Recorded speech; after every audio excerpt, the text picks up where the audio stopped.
Hello everyone, my name is Cody Canyon of Canyon Music Production House here in Las Vegas, and this tutorial is to help you make your strings sound a little bit more realistic. Before we get started, I would like to make a disclaimer that there is no one way to make your strings sound realistic. There are many ways, and for this video, I'm only going to be focusing on layering.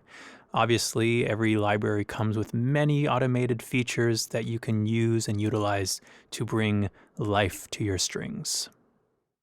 So that being said, I hope this video can bring you some value and that you can add some tools to your tool belt. So to begin, I've started out with this Spitfire Audio Abbey Roads High Strings patch. This is an ensemble patch combining all of the high strings together, and I essentially am just laying down a bed of chords with this patch.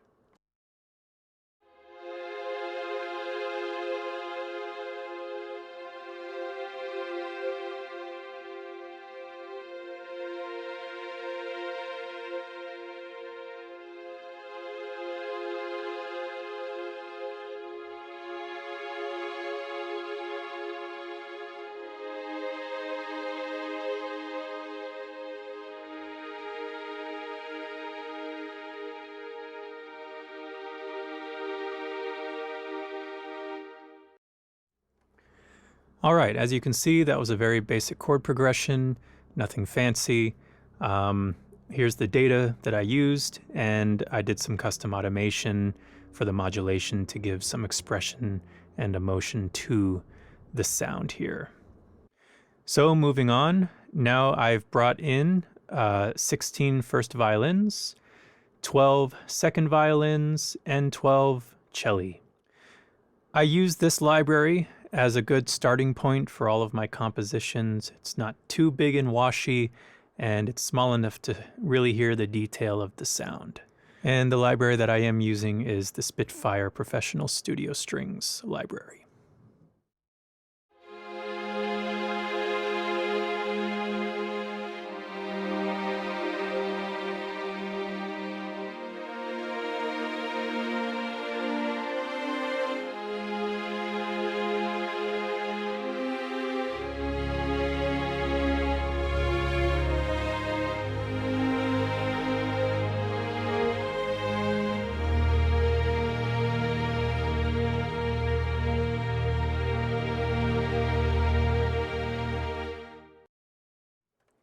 I did forget to mention that I will be bringing in a 4 basses long articulation section from the Studio Spitfire strings.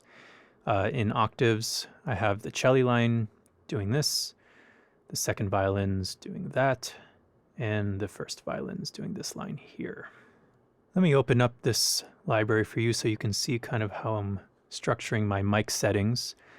So I have the close mic, the tree mic, and the outrigger mic on currently for this project here. Obviously you can mix and match for really whatever it is that your project requires you and the type of sound for this patch that you need. You can use the ambient setting if you'd like to make it a little bit bigger and more atmospheric. For pop music, I typically don't like to use the tree mic or the ambient mic. I use the close and outrigger to kind of stay out of the middle range where the vocal needs to live.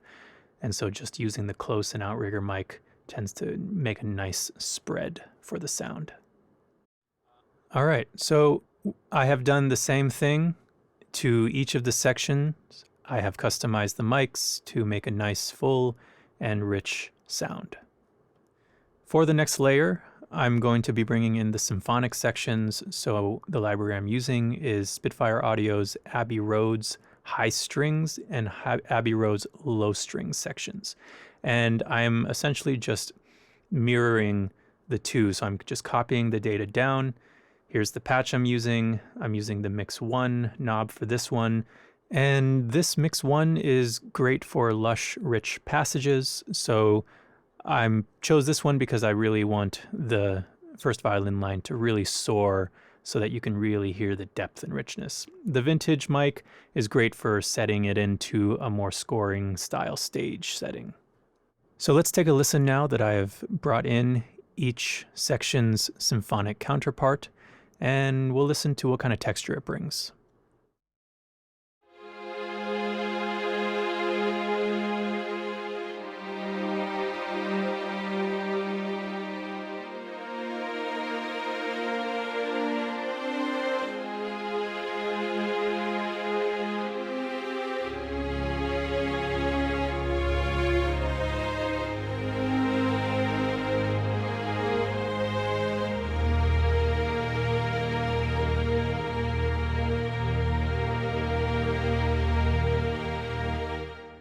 All right, now let's take those away and see how it sounded before we brought in their counterparts.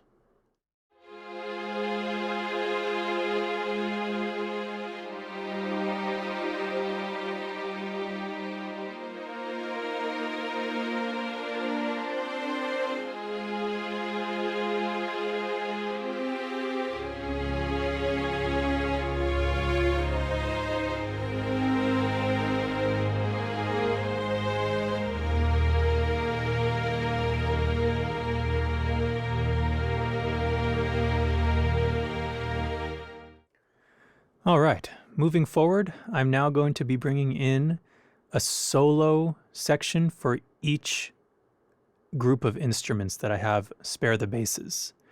So I'm bringing in a legato first desk solo violin patch.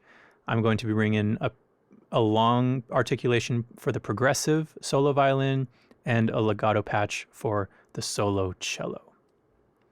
And this is really to bring in the texture of the string sound for each of these melody lines. And all I'm doing is just copying the data up to those.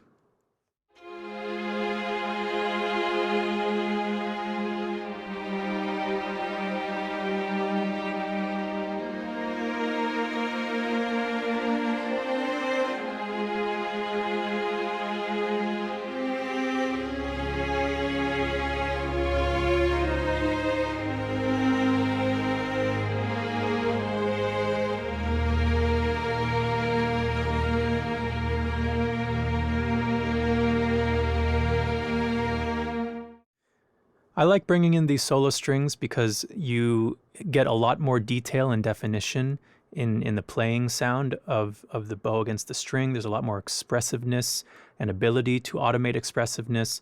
There's just an intimacy, and pairing that with the larger string sections, it really rounds out the entire sound, in my opinion.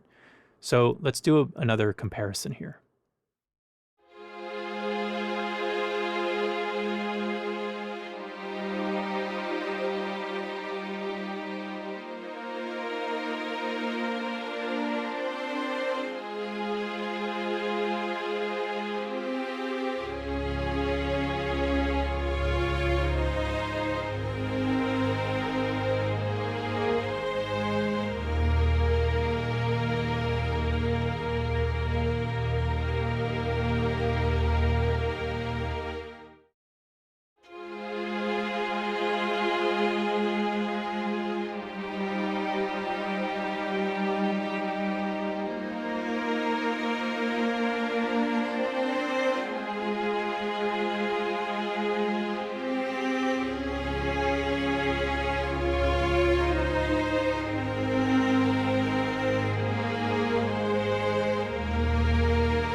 Okay, great. So just to be completely transparent, I just want to show you kind of what plugins I am using. Nothing incredibly complicated.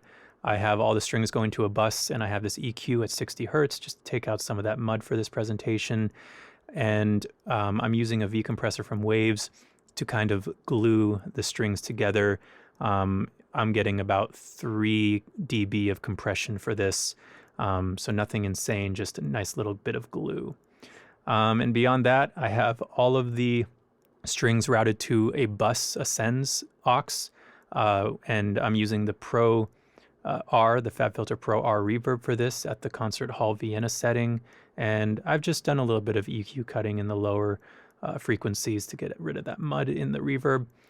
And that's really it, apart from a little bit of compression on the solo strings to really bring out some of that detail. And I'm using the Titan Classical music mode preset on those. And that's really it. So thank you today for joining me, and please let me know in the comments if there are any other tutorial videos that you'd like me to make.